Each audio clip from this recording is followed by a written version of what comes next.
Hey, Tim, welcome to the Hidden White podcast. Great to have you here today. No, it's a pleasure to be here. Thank you, Lee. For those that aren't watching this on YouTube and listening to the podcast, maybe jump over to YouTube. Tim just showed me around his office there. He's got a ThinkTank office, which is quite creative. Thank you. Tell us about that space. I mean, why? It's an old abandoned bar, in fact. It's Whereabouts? it's in Potts Point in Sydney, and it's got a heap of art in it, which Lee, let me restart. I don't really want to talk about the space. I don't really want to talk about the space. I prefer not to talk because I also live here as well. Yeah. So you've got a think tank. I do. Tell me what's a think tank and what's your think tank all about? Okay. Look, at a think tank, I guess it's a collection of ideas which I guess bubble and boil around for a long time, and come up with some definition which can inform something that's happening around us or inside us. So I guess for the past little while, there has been a dearth of really good definitional knowledge in this field of moral injury. And this think tank, I've started it it's been running for a little while, and it's been concerned with all sorts of things. It's got great philosophical problems. So you've got, we That's used the to have name a of large the think tank. Great philosophical problems. It used to have 1 million people in it, in fact. Really? Well, it did when it was through Facebook, but now it's sort of transformed, morphed into a different beast, and it's a think tank specifically looking towards these understandings of meaning in society, these understandings of how justice is attached to that meaning, and how the psyche understands that in terms of morally injurious events and understandings. Okay. It's a bit of philosophic thought behind meaning in life generally, or are you focusing on? I know you talk about PTSD and veterans and helping people with suicide as well. Look, no, of course. So, with ideas that like moral injury or PTSD, just like PTSD before it, moral injury, while it is, or at least started off in the veteran community as a way to describe wartime trauma, that those understandings are slowly becoming seeping into the social lexicon, and you'll see moral injury after COVID or ideas of this nature, and understanding where those ideas come from, how they're enunciated. So if moral injury is understood in terms of a religious sense, so the church has its own ideas of what constitutes a moral injury, but how do we understand moral injury perhaps in the time where the church is losing at least its listenership or its viewership, or the people that turn up on Sundays, and what that means, or how even what's called the death of God, which is a construct, an idea of what's happened in first world Western countries, and how that plays out into understandings of moral injury, and how can you even talk about moral injury in the time of the death of God? What is moral injury? Let's go there first. Explain that for me so I can understand that better. Yeah, no, of course. So there's a few definitions of moral injury that are flying about. The first definition that was proposed was by Jonathan Shea, who is a psychiatrist operating out of America, and he defines moral injury as being let down by a person of authority, and it's a very culturally relevant definition. The second definition is by a group of scientists headed up by Brett Litz, and it's more of a perpetrative based definition. So acts that you commit or omit, where your agency is seen as something that perhaps is important for the definition. The church at the moment is pulling together their own understandings surrounding moral injury. And there's a fabulous new center that's been established, the Center for International Studies, the International Study for Moral Injury. And that is a way in which moral injury is to be explained to the priesthood or to the clergy, and how these new understandings can be understood by such persons. Okay. It's confusing me. Let me tell you what my definition is, and it's not really my definition. It's Friedrich Nietzsche's definition, which was the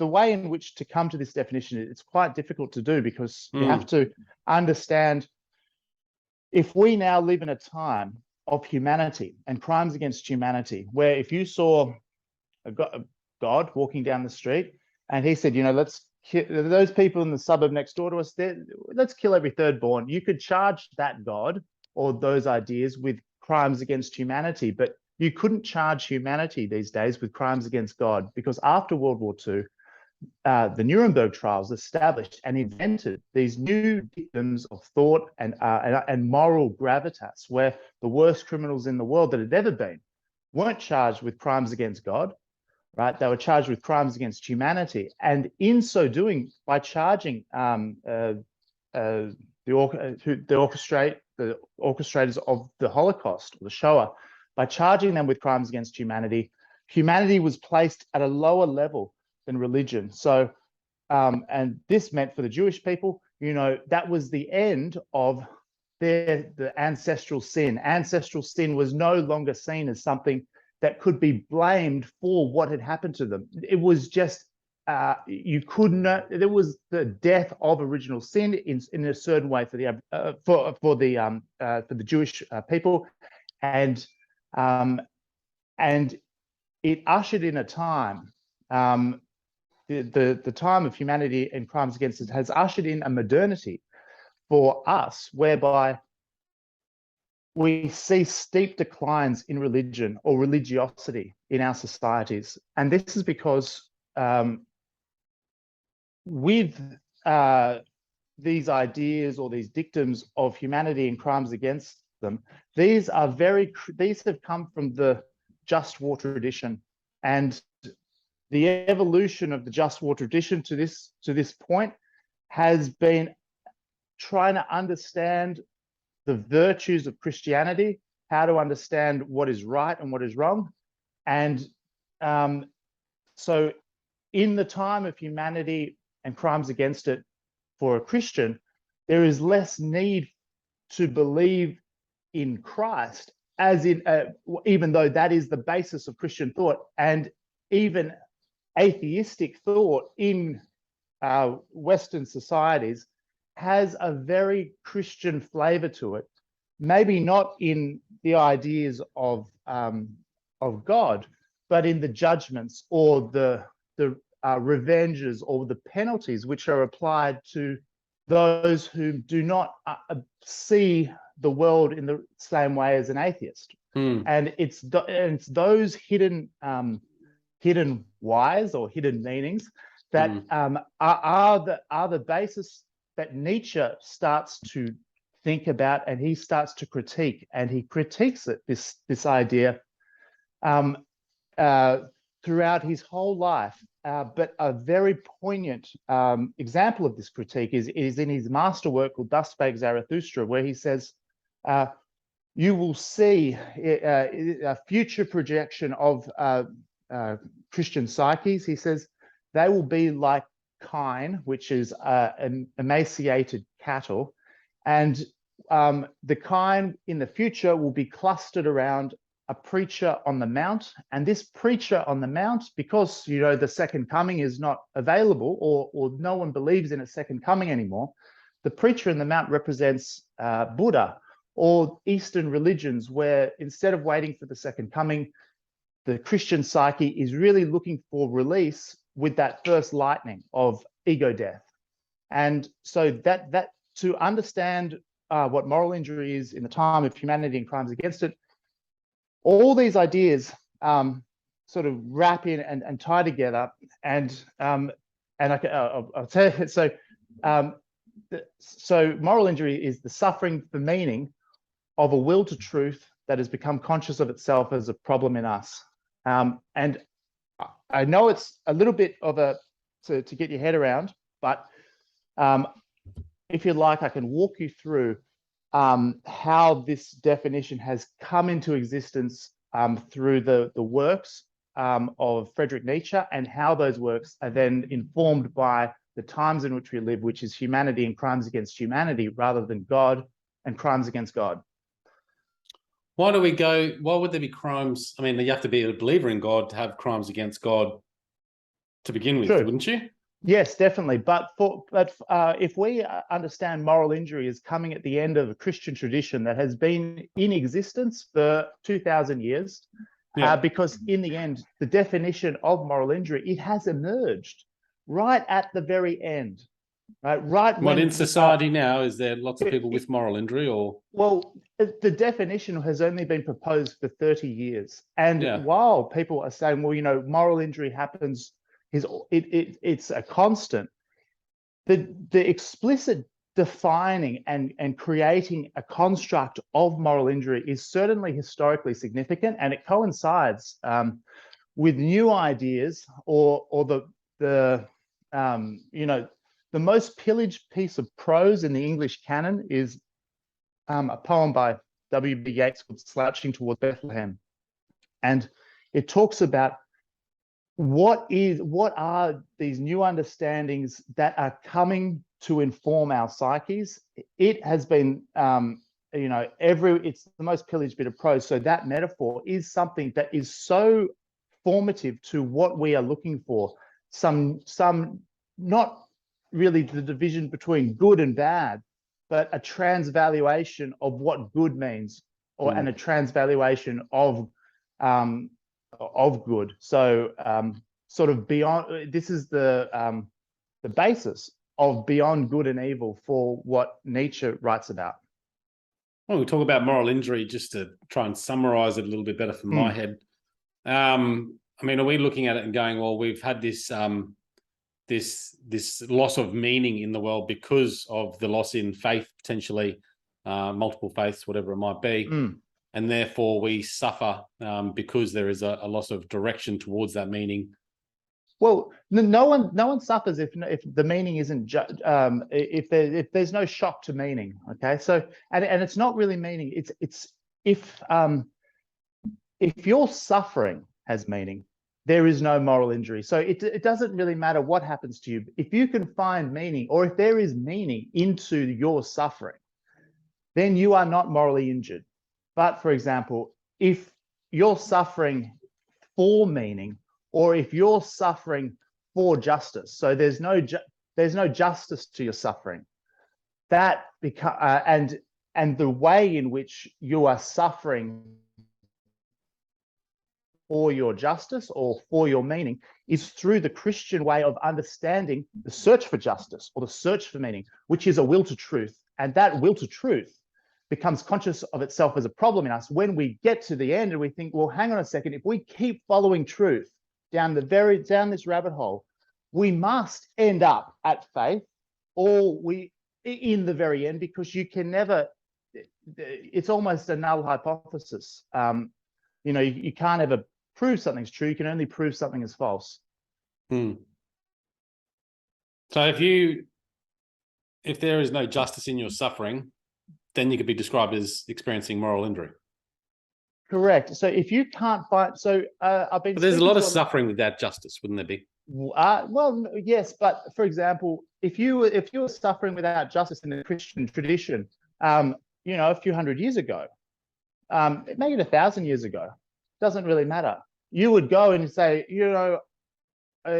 I'm suffering, and they would say, well, you know what? That's because you did something wrong, or God's punishing you. And that punishment, or that idea of punishment, which would always throw the meaning of suffering back onto yourself, would be that meaning. And that's what Nietzsche understands as the ascetic ideal. Okay. So and so you will kind of always like scapegoating, really, isn't it? If you're that's the origin of scapegoating. Is it? Well, a scapegoat was in the desert, when the Jewish people were going through the desert, they would put the sins or put the transgressions onto a ceremonial goat and allow it to escape into the desert, the scapegoat, right. and that would take away the sins or expiate one's soul. Yeah, I watched a movie the other night, and it was a totally off subject movie, but they were talking about, it was very Christian oriented, and the sins, and the father would say, well, it's obviously because we've sinned and we've done something wrong, so we have to pray and repent for that. Yes. So that was them basically finding justice in their correct, in their and that's the very thing that Nietzsche is absolutely fundamentally against. He says if we are to have a more joyous, so his moral injury started off when he came back from war, and he went to war as a medic. Yeah. His first book was called The Birth of Tragedy, and then he went to The Joyous Wisdom. And the transition from the birth of tragedy, where the hero takes on these, I must do better, I must do better.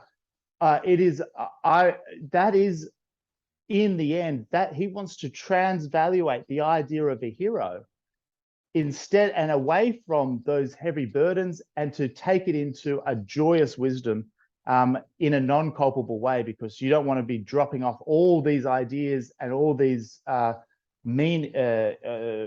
for example, how do you in an ethical or moral way do that? And that's what he's describing in his book Thus Spake Zarathustra. None of them which I've read, but no, look, I hadn't read them well rehearsed in it. So he's sort of arguing that you can have suffering without justice. He's saying that if you do suffer without justice, and if you are, I've spoken to some young people, and they believe that there is no justice in the world. They believe that you can't speak to power, that very crucial issues to them aren't being taken into consideration, whether it's the environment or what have you.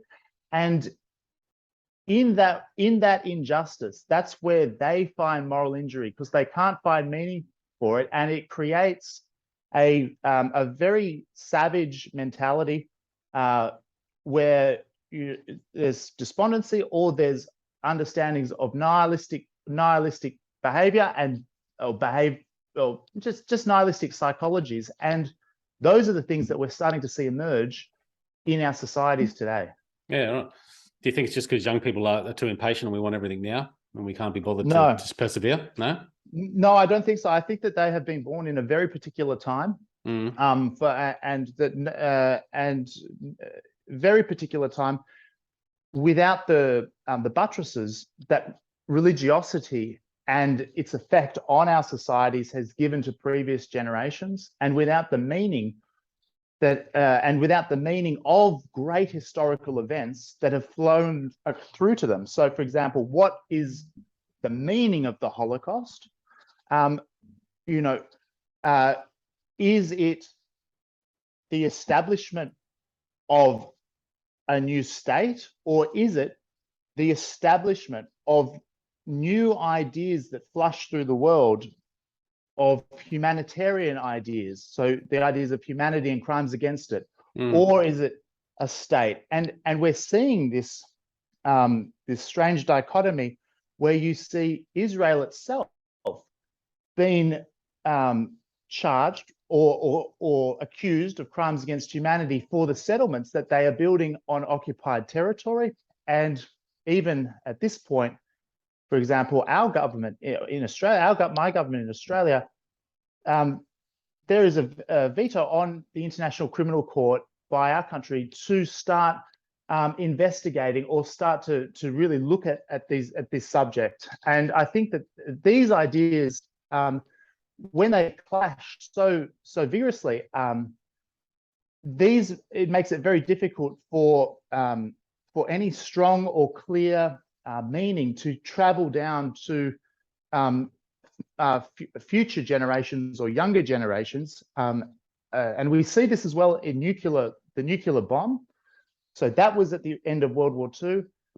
And America, we're really lucky that America used that nuclear bomb because they used it at the end of total war. So the barrier for use of nuclear weapons is, wow, we're using them at the end of when the whole world was in rubble. And if nothing else, that is what saved their future use. But in the end, because America never put their hand up and said, even though we've built a bomb that can only be used against civilians because it is non-discriminatory, we are not going to label this weaponry something as a crime against humanity, which of course it is. But rather we will understand it as our prerogative to use, and we will always have it in use as a possible first strike capability. And those understandings become very deleterious to the psyches and understandings of future generations as well. And those are the very understandings which will see their future use and not prevent it. Right. So a lot of this meaning that's being lost in the world through the loss of religion and that sort of thing, is that where we can see that young people feel they don't have justice? I mean, going back to a simpler point of, hey, my voice isn't being heard about, climate issues. But wouldn't we just then say, well, yeah, I get they don't have any resources to pull on to give them some sort of justice, so they feel a lacking of justice. But couldn't we then look at the older generations that were very much a part of this and say, well, that's where they've come from, but and you've got to look at it from their perspective? Well, I think what resources, I'm not too sure what resources you mean, but there are a lot of resources in the world to start to engage with these ideas. And the engagement of these ideas, it's not something that you will be able to turn away from and get away from it. It's because there is, after World War II, there is, and it is invisible, but there is this huge force, this huge humanitarian push or force that has come from the I guess you'd call it the guilt, or the Christian guilt complex, which has said, we are going to start putting our resources into humanitarian institutions. And these have been the fastest growing institutions. When you think about, they came really from nothing. And now we have the United Nations, and now we have vast international food distribution ideas. And this network is only going to become stronger. And it is a network in which meaning, you can really understand meaning in, because it's starting to look towards to satiate, even if there is no God, at least you can look after humans and do or the environment or this or that. But in the end, the looking after the humans, that should be the most central peg in all of this. So we're creating new organizations or groups of people to help with the social level of meaning. Maybe. Well, look, it's even more than that. Like these ideas, they have now, that something is powerful because it wants to change things that are he wants to retrospectively change things that go back in time.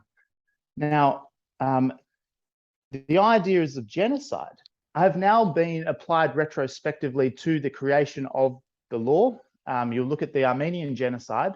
Now, Turkey's very unhappy about that, but we're saying that these meaning, or these ideas that are surrounded in genocide and crimes against humanity, they have always been there, and we should, and we must, or we need to look back through history with these tinted glasses on, and you see that is something that very, very rarely emerges. And the emergence of that is something that is a profound change that is also reflected in the change of base catechisms of the Catholic Church, where you'll see in 2018, the Church said, hang on a second, capital punishment is in all cases wrong. In fact, we can never morally justify capital punishment. And the way that they have got around that catechismal change is to say, well, you know, societies weren't ready for this idea. Sounds like a cat. It's my ringtone. Societies weren't ready for this idea, but they're saying that if we now no longer have the moral prerogative to say that someone may be capitally punished, and not only that capital punishment or taking of one's life as a punishment is no longer at all able to be justified. And if you look around the world and you think, well, where are these ideas reflected? You'll see these ideas reflected in institutions that have been the spawn of the Nuremberg ideas, which, for example, are the International Criminal Court. And when you look at the International Criminal Court, you'll see the main driver of that court is Germany. And because the main drive of the International Criminal Court is not, they don't really care about the perpetrator of these crimes, and they don't even really care, but it's not the main aim is to build up a cohort or build up a literature on these and document, and it's more truth and reconciliation and healing. And these are the new understandings going forward that have been spawned from Nuremberg that are very important for the world to understand and get behind. And it's very important for powerful countries to sign up to the International Criminal Court. Yeah. There's some depth in this, man. Your think tank that you've created, just tell us a little bit about that and where people can go to find out more about it and more about you. Yes, it's Great Philosophical Problems think tank. We've got a website. It's Great Philosophical Problems, and you can find out a bit about me on the website. So you just go to the website there, and you can sort of connect with you and find out more about it. Can they get involved? You can get one of these lovely mugs. It's the think tank mug. It's the seal of the president changed instead of the seal of the president is the seal of humanity and crimes against it, and instead of the hawk it's a dove. And I'll give a prize out to whoever has the best interpretation of the motto of the think tank. How about that? That's good. All right, guys, check it out. The links will be in the show notes. Tim, thanks for coming on the show today. Real pleasure. Thank you. Until next time, guys. Peace, passion, and purpose. See you soon.